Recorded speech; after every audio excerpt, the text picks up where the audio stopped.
What's going on, guys? So I hiked up this kind of bigger hill with this Pelican case and my Light Plus and another little bag and tripod and stuff, just to kind of get a little different perspective and be away from people and be in nature a bit. And I wanted to talk a bit about my Enterprise issues and the Light Plus a teeny bit, and just a little bit about what's going on and my little thoughts on this Enterprise issue thing with it disconnecting constantly from the remote and flying home and returning to home. And it's really pretty frustrating. It essentially is preventing me from flying this thing. I had a job on Saturday. I was kind of working alongside one of the fire departments who have their own drone department. So it was kind of embarrassing almost, having this really nice drone and talking to them about possibly using my Enterprise for search and rescue or anything if they needed help or another pilot. And then I go up with this thing and it just returns home and I have to land it and pull out my Light Plus. So whatever, not ideal.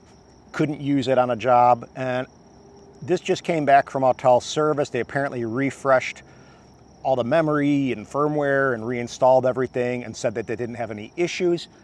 I'm gonna do one last thing. I tested it yesterday. Again, just because I was trying with a bunch of different cables. I used the regular Apple OEM Lightning USB-A cable. Still did the exact same thing. I used some Drone Valley cables. I just used basically 3 different cables and it happened every single time. So I know it's not the cable. Definitely think it could be the drone. I do have another version 2 standard remote new in the box. So I'm gonna do that as one last test today and see if the new remote does anything with the connectivity. That would be the easy route to go, but we'll see. I'm not sure. They apparently, Autel doesn't have an Enterprise in stock. So what they're gonna do is talk to Advexture, where I bought it from. Advexture essentially bundled this Enterprise with the standard remote for me. They were nice enough to do it. And apparently they're not supposed to do that. So I guess Autel kind of scolded Advexture, saying you just can't do that. It's meant to be flown with this version 2 smart controller.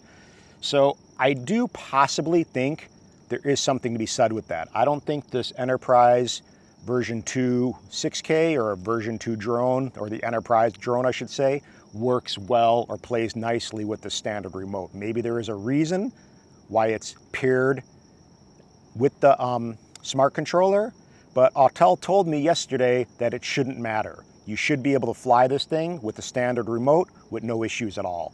So with that being said, I'm not sure. My gut intuition is saying that there's something that, again, doesn't play nicely with the Enterprise and the standard remote. I'm not sure. A lot of the firmware is specific for the Enterprise and the smart controller, so I know there's that, but who knows? Yeah, I mean, it's a killer drone. After flying the Light Plus, for example, then you pick this thing up and it just feels so much nicer quality-wise. I mean, for those who aren't familiar, the Enterprise has carbon arms. It has a little bit longer arms, a little bit stronger props. Supposedly it has a little bit more flight time with the battery because of the motors being more efficient, but I haven't really noticed that. It's not that big of a deal. Evo 2 Pro 6K standard is definitely gonna be a good flight time, and same thing with this. I mean, I haven't flown it enough to know. This thing seems to handle really well in the wind. I had a little issue with the standard 6K, but I haven't flown this guy enough to truly know if there's a difference. I say they both do relatively well. This maybe seems like it does better in higher winds. So again, why wouldn't you want this? But realistically, I don't need this drone. I love the way it looks. I love the way it feels, but I don't need the modules per se. It's nice to have if I do need maybe the exterior light, like the strobe, for example. But I'm probably not going to use the megaphone or the spotlight, but again, can't hurt to have.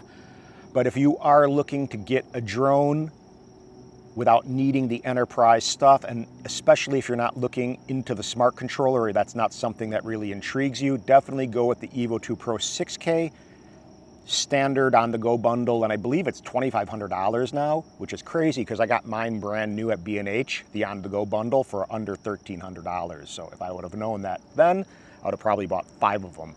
But anyway, yeah, that's kind of it. I mean, I just wanted to explain to some people that this Enterprise, I'm not sure. It seems like it's a great drone, but you do get sometimes lemons. I mean, I had my Inspire 2 that I spent a bunch of money on. I probably spent $7,000 on that thing initially.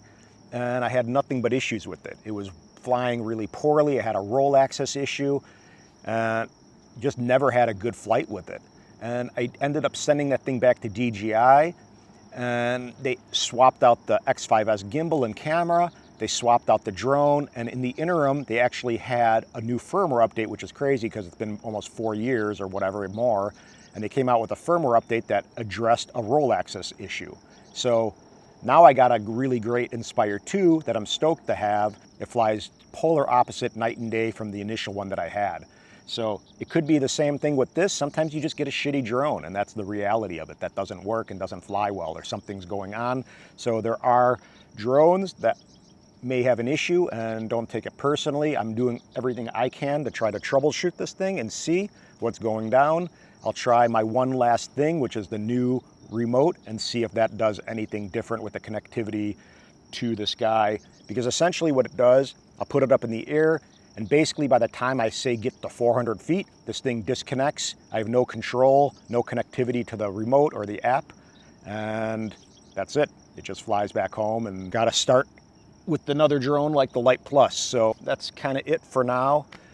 It's been kind of crazy out there, so stay safe. We had an incident in Highland Park. I don't want to talk about all that stuff, but just a lot of stress out in this world. These drones definitely are a nice distraction. I definitely think there is a realistic thing to drones being therapeutic and therapy, just like nature. Nature is very therapeutic as well. Nature heals. I am a firm believer of that.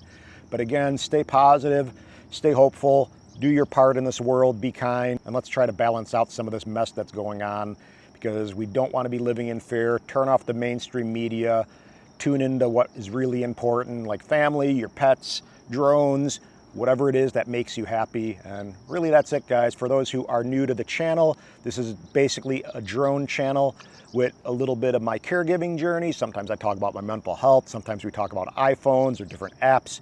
It's essentially a photography drone channel, emphasis on drones, and that's it. Aloha, peace guys, bye.